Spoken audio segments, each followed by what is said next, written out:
இந்த மண்ணில எல்லாத்தையும் நம்பி நல்லது பண்ற முரட்டு பையன்.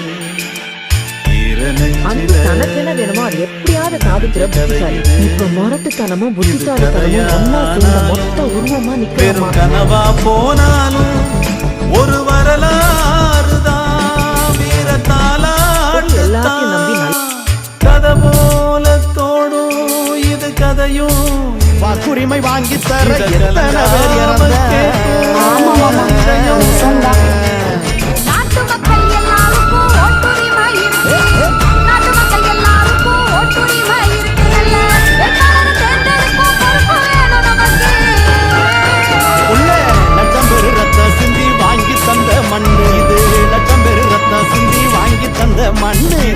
பத்திரமா பார்த்துக்கணும், நாம பத்திரமா பார்த்துக்கணும், ஒண்ணு சேர்ந்து நின்று